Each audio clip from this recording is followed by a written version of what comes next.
Hey everybody, welcome to Hearing God in First Peter chapter 4, where we highlight, we explain, we apply, and then we respond to what God is teaching us through his word. And my highlight for First Peter chapter 4 is verse 19. It's the last verse in the chapter where it says, "Therefore, let those who suffer according to God's will entrust their souls to a faithful creator while doing good."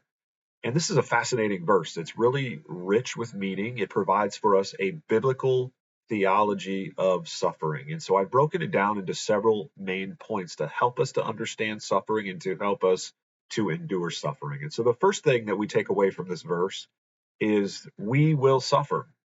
We will suffer. And a companion verse for this is back up in verse 12, where it says, "Beloved, do not be surprised at the fiery trial when it comes upon you to test you, as though something strange were happening to you." So Peter just lays it on the line. He says, hey, folks, we're going to suffer. Don't be surprised by that. We live in a fallen world, and part of the consequence of living in a fallen world is suffering. And especially for the believer, where we have the enemies of the world, the flesh, and the devil constantly coming at us, and a physical body that is in a state of decay, we can expect there to be suffering. So don't be surprised. Number two, the second thing that Peter tells us in this biblical theology of suffering is that God is sovereign over our suffering. God is sovereign over our suffering. He works in the context of this fallen world to accomplish his purposes for our good and his glory. So I look forward to the day when there will be no more suffering, no more crying, no more pain, no more death, when we're in his presence in heaven. But that time has not come yet. We find ourselves in this fallen world. And so God, even as he sits on the throne, he works in and through suffering. And which leads to the third point, because we might question that. We might say, well, does that mean God's not good? How can we trust a God who is sovereign even over our suffering? Well, point number three is that God is faithful. God is faithful. The verse says so. If we go back, therefore, let those who suffer according to God's will entrust their souls to a faithful creator. He is a faithful creator. And so he will do one of two things, being a faithful creator. He will either take us out of the suffering, and sometimes he does that. Sometimes God brings physical healing to our lives. Sometimes he removes the situation in our lives, and we give him glory for that. Or he will see us through the suffering. And we are not to give him any less praise, any less glory when he takes us through the suffering versus when he takes us out of the suffering. And honestly, I think we can all agree that some of our richest times of relationship with God, of knowing him intimately, are actually when he takes us through the suffering. He grows us in our maturity. He grows us in our knowledge of who he is, our experience of our loving Savior.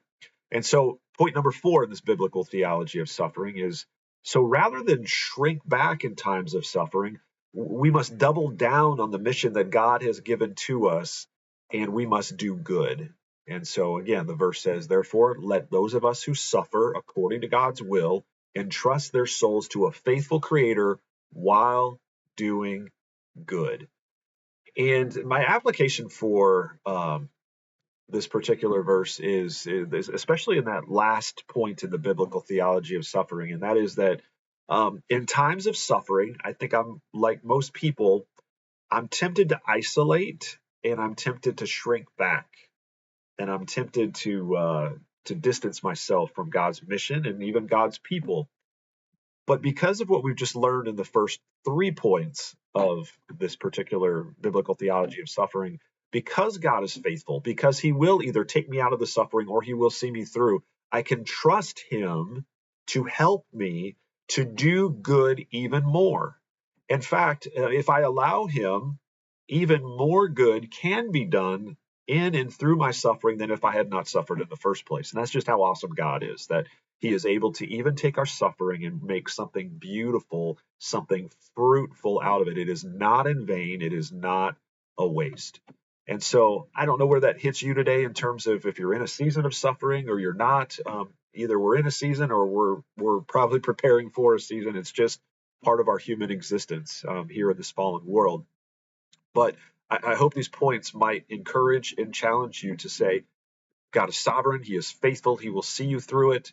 And therefore, let's don't shrink back. Let's be those who double down on God's mission and doing good, even through the suffering, because that's really where some of the best and most amazing fruit comes, is when we allow God to work with us in those situations. And so my response in my Here Journal, Father, help me to double down on the mission and doing good for your glory in the midst of my suffering. So have a wonderful day. Look forward to joining you again soon in 1 Peter chapter 5.